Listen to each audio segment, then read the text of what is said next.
I mean, those actors had to, they like lip sync to themselves. They'd already recorded the song, but they had to perform it like 50 times. Wow. So Yeah. wait, so you had lines though, or it was like it wasn't like I had improv, but it was just like a they just couple, not do much.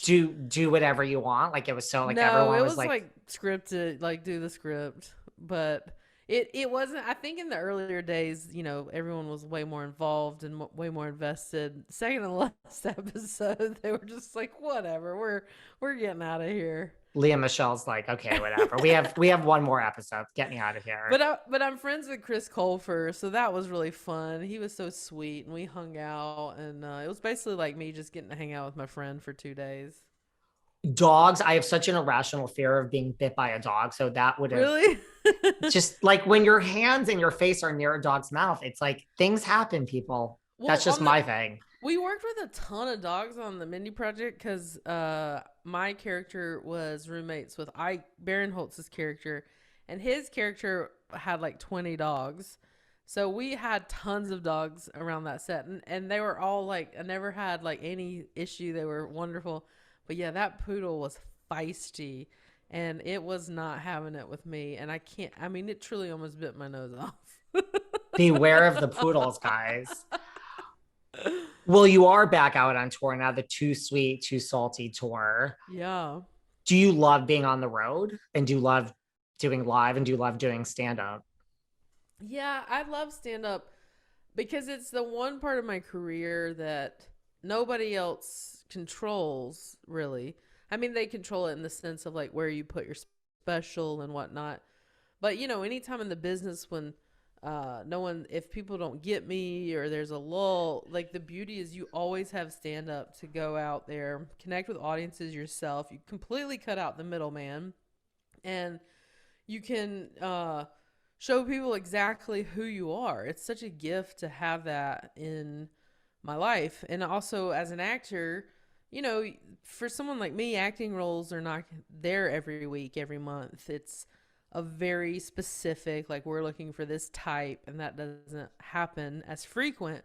So I would be really up a creek if I had to rely on just acting. So I'm so lucky that I can take my career into my own hands and go out there and perform and create material and make people laugh, and people are so kind and lovely. And this tour was a long time coming. We were supposed to start in March of 2020.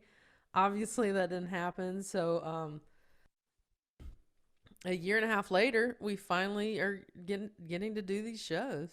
Well, you have over 30 sold out shows. So that's a good Yeah, thing. that's been amazing. That's been incredible. And what about, I know David Spade is going to be a special guest in on part of this tour. We already did that. We already did those together.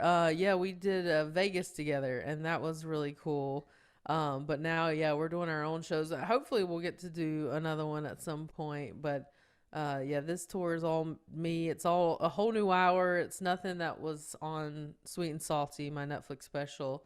And yeah, I finally made that leap from club to theaters, and we keep adding shows and adding cities. It's been unbelievable. It's really blown me away, the response that I've gotten. Well, I mean, you have a lot of dates. Like you're literally on the road through at least the end of, I think I saw May. That's Yeah, a real it'll is. probably go through July. Oh wow. Just listen, just Yeah, keep adding dates. I'm like I know, okay with right? that. I'm gonna need a nap by August. Is stand up, like you always hear from comedians, like, is it really, like with everything you've done in the business, is it really some of the hardest work or no? Like you take control of, like you said, your career and it's not for you as hard as I'm thinking it is compared I to mean everything else. the stand up is a difficult medium for sure. It is not for everybody. And you meet certain comics that you go, "Oh, they're going to have a really hard time on the road." It is not for everybody. It is not glamorous. Once you get to theaters, it's a little bit easier.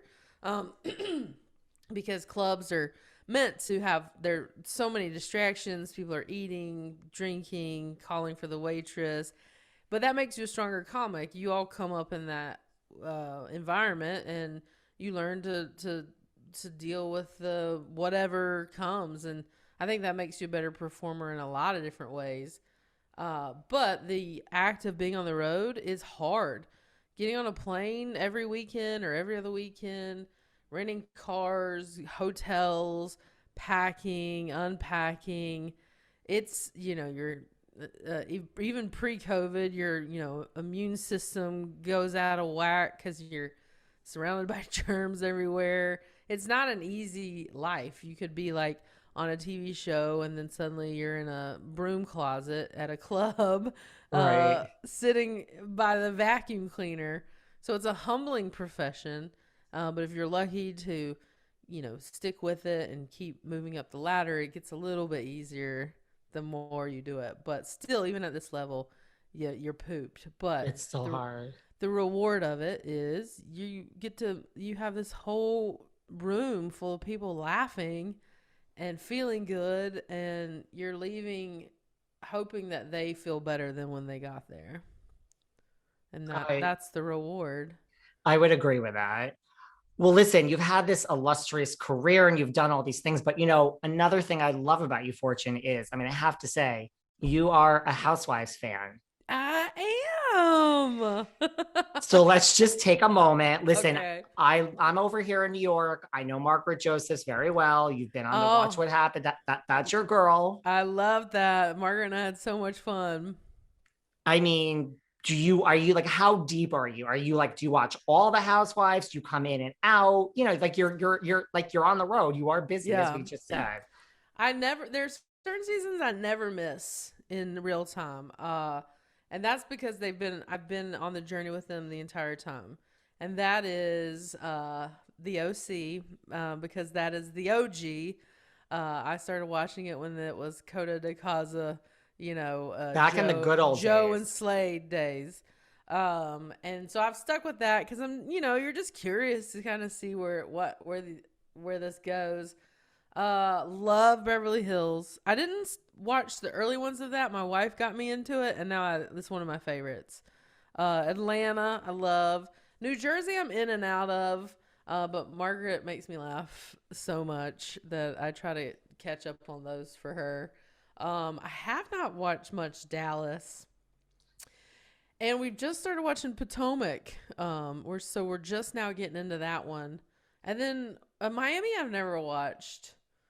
I know Potomac takes that a one's back, minute. right? It's back. Potomac takes a minute, like seasons one, Okay. 2, 3, 4. Really? But it gets like good. I mean, it was good, but it Is gets it worth really going good. through those seasons, or should I just go to straight to 5? I'm like a purist. I feel if you Okay. miss some backstory on something, you're never gonna really. It just, I would, Right. You I can't don't like to skip appreciate the around. moments. That's what I love about the shows, though. Like, if anybody says anything, immediately there's a clip, showing that they are lying, or you know what I mean. The You're just Bravo editors, they will they're pull that out, and they're you're like, shady oh yeah, bitches. kind of. But it's so funny. But to me, that's where the funny is. Like, they definitely know what's gonna get people talking and what's gonna get attention.